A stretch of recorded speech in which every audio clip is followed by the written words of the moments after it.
Un circuit hyperfréquence est constitué de composants hyperfréquences tels que des sources, des lignes de transmission, du guide d'onde, des atténuateurs, des résonateurs et des circulateurs.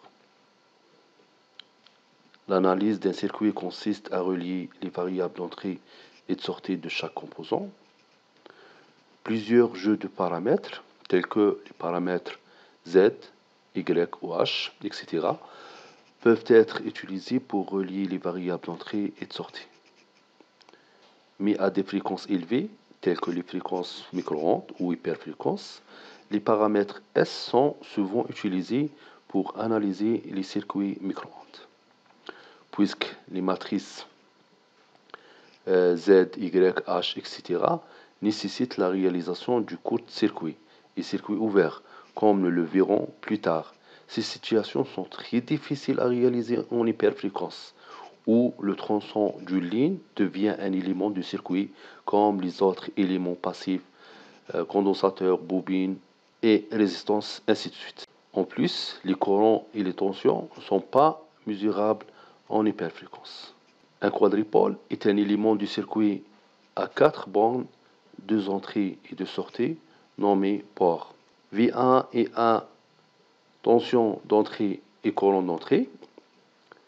I2 et V2 sont respectivement tension de sortie et courant de sortie.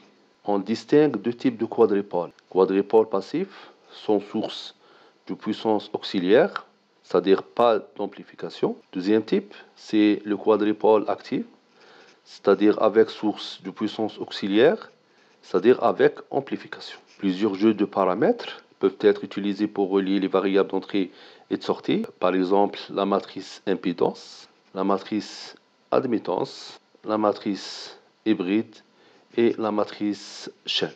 On commence par la matrice impédance. On définit la matrice d'impédance comme suit.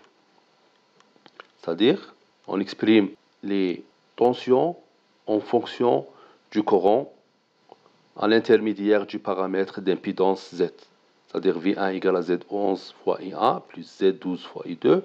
V2 égale à Z21 fois I1 plus Z22 fois I2. Ou sous forme matricielle, c'est-à-dire le vecteur V égale à la matrice Z fois le vecteur I. On définit ces paramètres d'impédance Z et G comme suit. Z11 égale à V1 sur I1 si I2 égale à 0. I2 égale à 0, c'est-à-dire la sortie est un circuit ouvert. Z21 égale à V2 sur I1 si I2 égale à 0. Z12, c'est l'impédance de transfert inverse du quadripôle, égale à V1 sur I2, c'est-à-dire V1 sur I2 si I1 égale à 0. Z22 égale à V2 sur I2 si I1 égale à 0. Si l'impédance sortie du quadripôle, si l'entrée est un circuit ouvert. L'impédance d'entrée d'un quadripôle chargé par une charge ZL est donnée par Zin égale à Z11 moins Z12 fois Z21 sur ZL plus Z22. Avec ZL, c'est l'impédance de la charge. Maintenant, l'association du quadripôle en Z. Soit deux quadripôles en série, c'est comme ça, associé de matrices impédance Z1 et Z2 respectivement. La matrice d'impédance équivalente Z égale à Z1 plus Z2. Exemple, déterminer la matrice impédance Z du quadripôle donné par cette figure. On commence par Z11 qui est égal à V1 sur I1 si I2 égale à 0. Donc I2 égale à 0. Dans ce cas, le circuit devient sous cette forme. Donc I1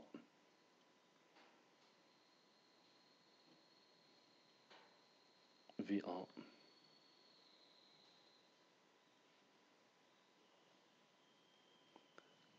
R3 égale à 20 ohms, R1 égale à 5 ohms et R2 égale à 15 ohms. I2 égale à 0. On peut simplifier ce circuit puisqu'on a R1 et R2 sont en série, donc schéma équivalent est donné par.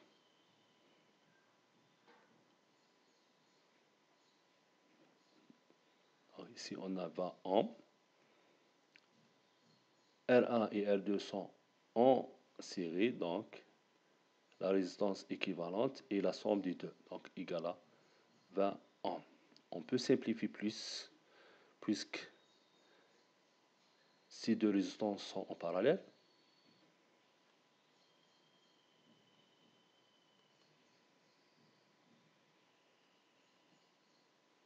Donc la résistance équivalente de ces deux résistances, R, égale à le produit entre les deux divisé par la somme, égale à 400 sur 40 égale à 10 ohms. V1 divisé par I1, c'est I2, on a supposé que I2 égale à 0, donc égale à 10 ohms. Voilà, Z11 égale à 10 ohms. De même manière pour 21 qui égale à V1 sur I1, c'est I2 égale à 0. Donc, à partir de ce circuit, on a ici V2. D'après la loi de diviseur de tension,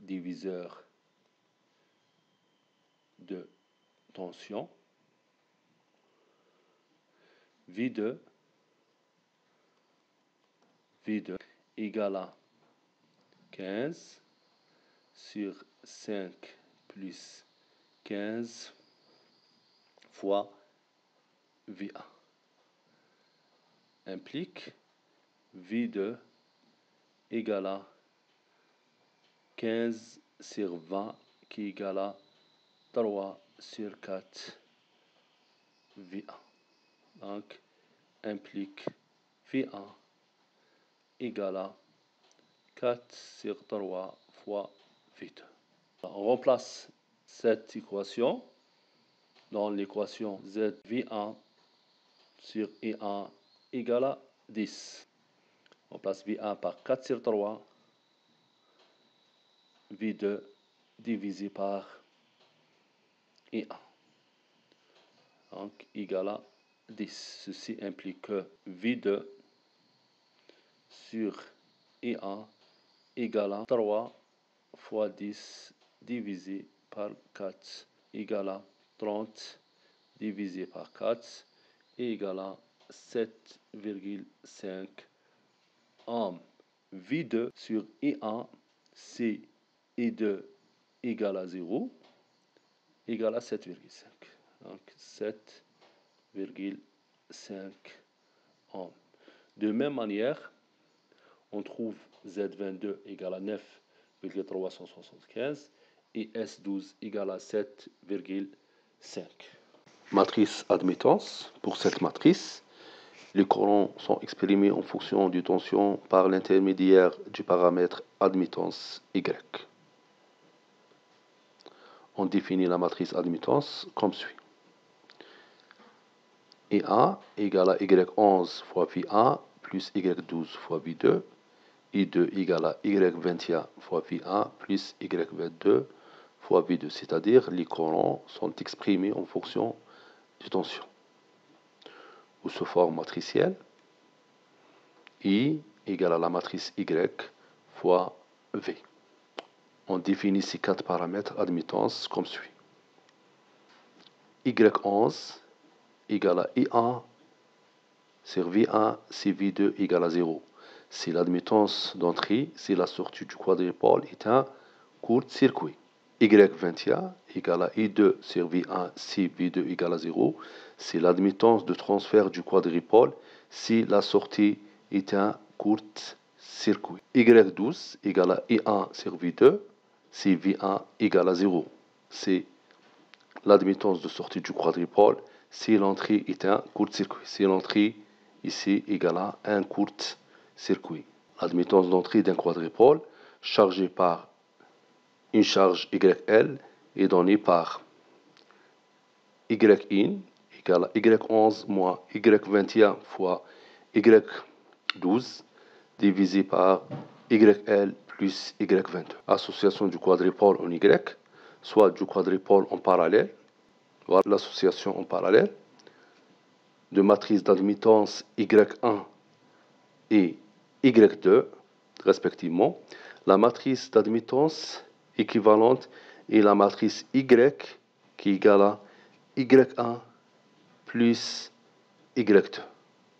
Donc Y égale à Y1 plus Y2. Exemple, déterminer la matrice d'admittance Y du quadripôle donné par la figure suivante. Donc, on commence par Y11 qui est égal à I1 sur V1 si V2 égale à 0. V2 égale à 0 implique que la sortie est un court-circuit. Donc le schéma équivalent de ce circuit est le suivant. I1, résistance 20 ohms. Ici, on a la tension V1.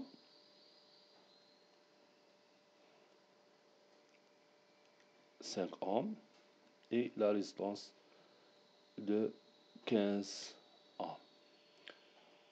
Dans ce cas, la sortie est un court-circuit. On peut simplifier plus ce circuit. Ici, on a deux résistances en parallèle, 15 ohms et 0 ohms. La résistance équivalente est 0 ohms puisque le produit est égal à 0 sur la somme. 20 ohms,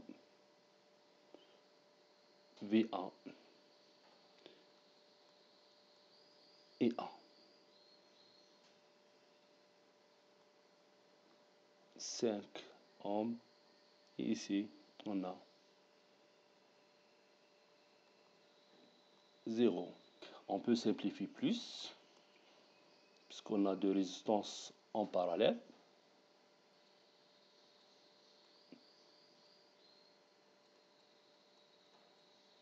Et à R dans ce cas égale à le produit des deux résistances en parallèle fois 20 divisé par la somme qui est égale à 100 sur 25 est égal à 4 A. Donc, V1 sur I1 égale à 4 ohms implique I1 sur V1, l'inverse, égale à 1 sur 4 ohms égale 0,25 ohms moins 1.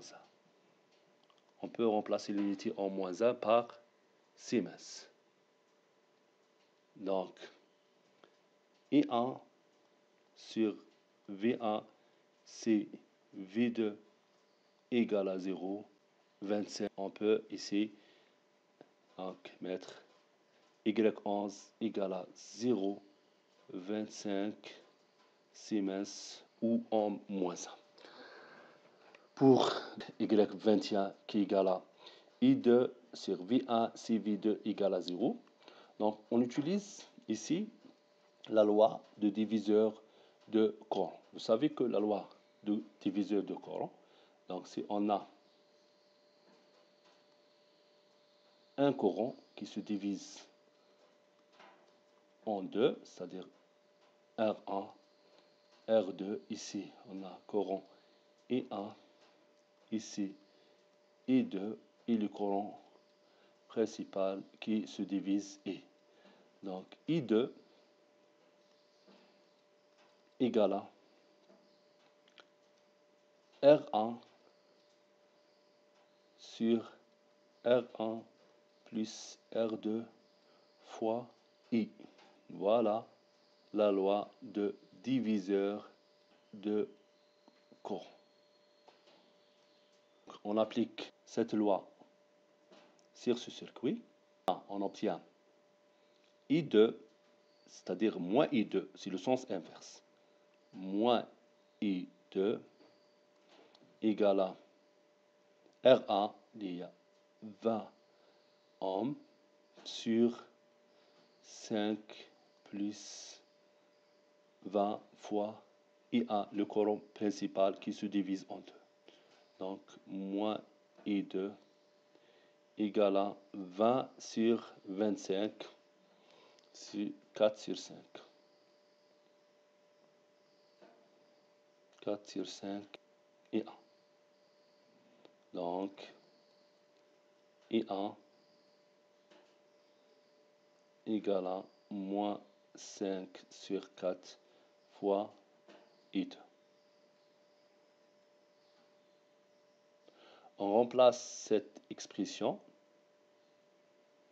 dans cette expression. C'est-à-dire, on a I1 sur V1 égale à 0,25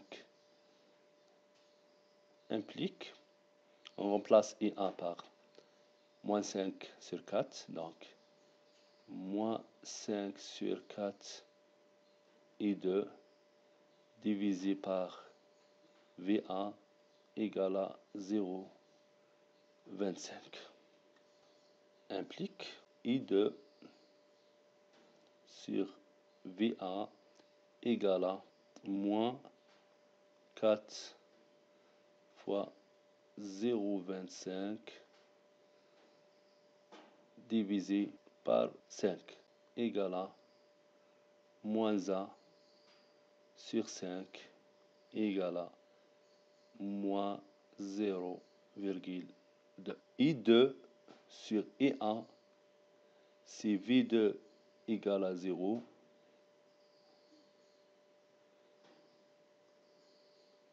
égale à moins 0,2. Moins 0,2. De même manière, on trouve Y12 égale à moins 0,2 S et Y22 égale à 0,267 Siemens. Matrice chaîne. Dans cette matrice, la tension et le courant à l'entrée sont exprimés en fonction de la tension et du courant à la sortie par l'intermédiaire du paramètre C comme suit. V1 égale à A fois V2 moins B I2 et A égale à C fois V2 moins D fois I2. Ou sous forme matricielle, on définit ces quatre paramètres, c'est-à-dire A, B, C, D, comme suit. Donc A égale à V1 sur V2 si I2 égale à 0. C'est le gain en tension inverse du quadripôle lorsque la sortie est en circuit ouvert. C égale à I1 sur V2 si I2 égale à 0. C'est l'admittance de transfert du quadripôle si la sortie est en circuit ouvert.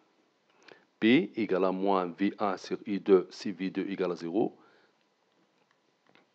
Et D, c'est moins I1 sur I2 si V2 égale à 0. L'impédance d'entrée d'un quadripôle chargé par une impédance ZL est donnée par.